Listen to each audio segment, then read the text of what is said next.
Salesman से मंत्री तक किया सफर, फिर जमीन पर आ गए। अमित शाह नीतीश तेजस्वी के नजदीक रहे पर चूक गए। जानिए मुकेश सहनी की राजनीतिक कहानी।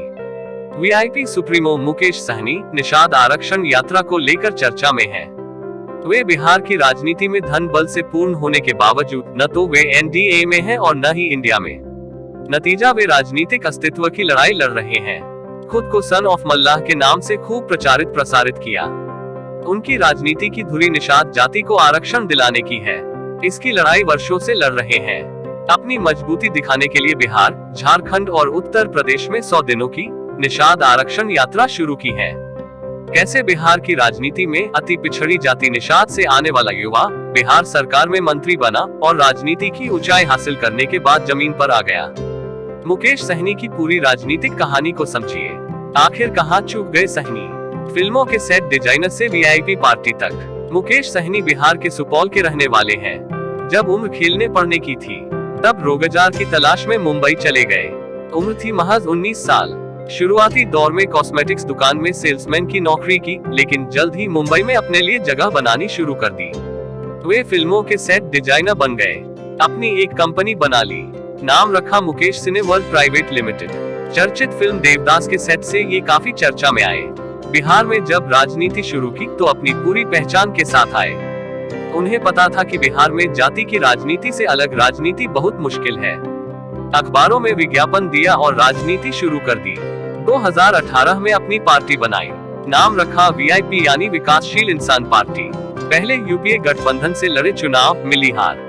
2019 के लोकसभा चुनाव में उनकी पार्टी वीआई ने यूपीए गठबंधन के साथ 4 लोकसभा सीटों पर चुनाव लड़ा।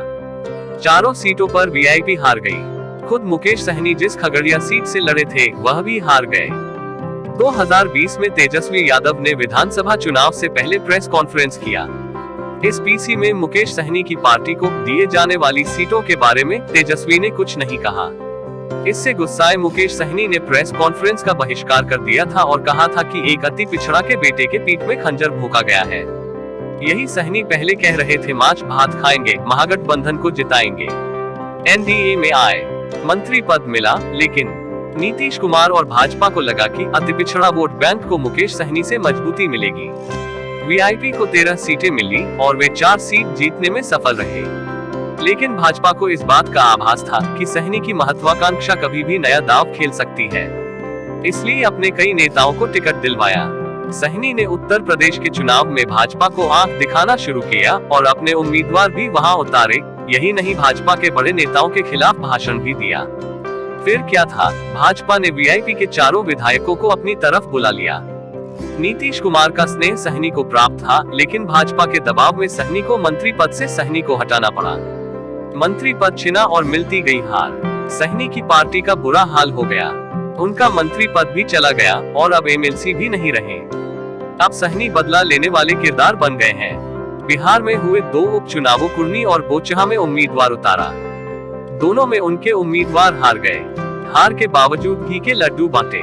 कुर्नी में बीजेपी के केदार गुप्ता ने जेडीयू के मनोज कुशवाहा को हराया था, जबकि बोचहा में आरजेडी के अमर पासवान ने बीजेपी की बेबी कुमारी को हराया था।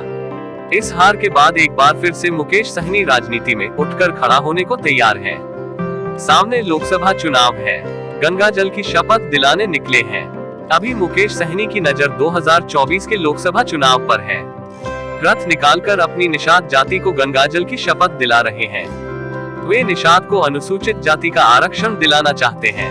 उन्होंने यह ऐलान कर दिया है, आरक्षण नहीं तो गठबंधन नहीं। ये नारा वे ऐसे दे रहे हैं जैसे उन्हें गठबंधन में शामिल करने के लिए गठबंधन के नेता उनके पांव पखार रहे हों। वे झुकने को तैयार नहीं हैं। अब कह रहे, हमारे पर्सनल संबंध किसी से खराब नहीं। अलग अलग समय में वे कभी अमित शाह तो कभी नीतीश कुमार और तेजस्वी यादव के करीबी रहे हैं। इसके बावजूद राजनीति में कहां चूक हो गई। अब फिर उन्हें शून्य से अपनी राजनीति को शुरू करनी पड़ रही है। हमसे कहीं भी चूक नहीं हुई, हमारी सभी पॉलिसी अच्छी। मुकेश सहनी से एक पत्रकार ने बात की, आपसे पॉलिटिकल चूक हो गई बिहार में, इसलिए मंत्री पद की ऊंचाई पाने के बाद आपको फिर से जमीन से राजनीति शुरू करनी पड़ रही है। सहनी इस सवाल के जवाब में कहते हैं कि हमारी सभी पॉलिसी अच्छी है, हमसे कहीं भी चूक नहीं हुई है। अब रात के समय कोई मेरे घर में घुसकर डाका डाल दे, चोरी कर ले, तो इसमें मेरी क्या गलती है? भाजपा वालों ने ऐसा किया। हम सरकार में मंत्री थे, हमारे विधायकों की चोरी रातों रात कर ली गई। इससे पहले आपने यूपी में भाजपा के खिलाफ मोर्चा खोला। इस सवाल पर वे कहते हैं कि हमारी पार्टी यूपी में जाकर चुनाव क्यों नहीं लड़ती। हमें निषाद समाज की लड़ाई लड़नी है और लड़ रहे हैं। अब बिहार की राजनीति के कटी पतंग। राजनीतिक विश्लेषक वरिष्ठ पत्रकार प्रवीण बागी कहते हैं कि मुकेश सहनी बिहार की राजनीति के कटी पतंग हो गए हैं। वे न इधर के हैं न ही उधर के हैं। उन्होंने बीजेपी से अलग होने के बाद बहुत कोशिश की कि इंडिया गठबंधन में चले जाएं। नीतीश कुमार ने मुकेश सहनी को जरूर संरक्षण दिया और उनकी कृपा से सरकारी बंगले में रहे। दो बंगला इनको अलॉट रहा, मगर वहां भी दाल नहीं गली जब तेजस्वी ने अनुमति नहीं दी। इसके बाद भाजपा ने दौरा डाला और वाई श्रेणी की सुरक्षा दी। तब लगा कि एनडीए के साथ संबंध बन रहे हैं और वे वहां जा सकते हैं, लेकिन अंदर खाने इन्होंने जरूर कोई गड़बड़ी की। या तो सीटें ज्यादा मांग रहे होंगे या फिर कोई और बात होगी कि भाजपा से बात नहीं बनी। बिहार की राजनीति में थर्ड पोल की संभावना नहीं। मुकेश सहनी को समझना चाहिए कि वे राजनीति के लिए नए हैं।